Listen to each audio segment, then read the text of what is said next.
Bilang pagbibigay ng pantay na pagkakataon, inanyayahan ang mga may kapansanan para lumahok sa isinagawang jobs fair ng Manila Bulletin at Department of Labor and Employment. Narito ang report ni Dina Pagibitan. Isa na nga marahil sa pinakamahirap gawin ang maghanap ng trabaho. Maliban kasi sa iyong resume, baon mo ang lakas ng loob at paniniwalang sa libo-libong aplikante, isa ka sa maswerteng mabibigyan ng trabaho.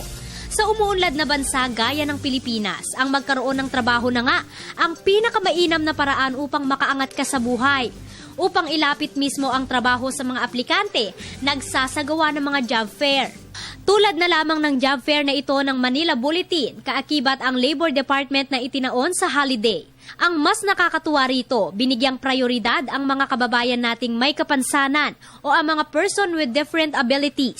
Because July is a disability month, right? So we thought let's join them and invite all our friends, not only the more fortunate people but also the less able persons. So we have a special lane for that. Sina Clifford at Roslyn, umaasang makakahanap ng permanenteng trabaho bilang IT at encoder dahil tulad ng iba, kayang-kaya raw nilang makipagsabayan.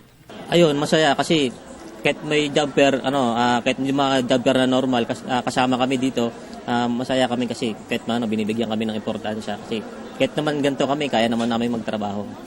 Saan po kasi kung may kung magkakaroon kami ng trabaho, yun, doon namin nagugugol yung oras namin, hindi po yung nakatambay lang po kami. At saka nakakatulong po to sa pang-araw-araw na buhay namin. Maliban sa mga job fair, patuloy rin ang iba't ibang programa ng DOLE upang matugunan ang 3 milyong bilang ng mga Pinoy na walang trabaho sa bansa. Gayon din ang pagpapalawak pa ng mga programa upang mabigyang tsansa ang may mga kapansanan na magkatrabaho at makiisa sa lipunan. Meron kaming Bureau of Women and Bureau of Workers with Special Concerns. Merong addressing the needs of women, persons with disabilities, persons who are or workers who are distressed, persons who used to be child laborers or families of child laborers. So meron kaming special program to especially empower them.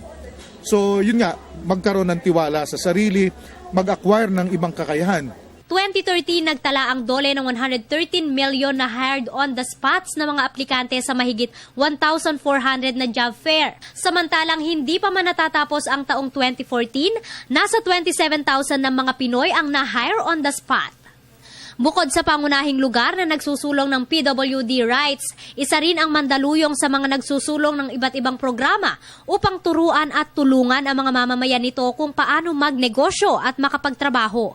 Continuous job fairs are very helpful kasi ang gusto talaga namin ng aming mga kasamang Mandalenyo, tuloy-tuloy rin ang kita. Yung walang panahon na hindi nila alam kung saan sila kakaid or ano, maganda yung tuloy-tuloy ang income.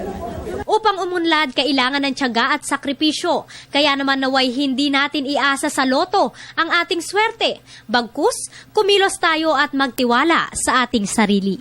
Para sa Telebisyon ng Bayan, ako si Dina Pagibitan.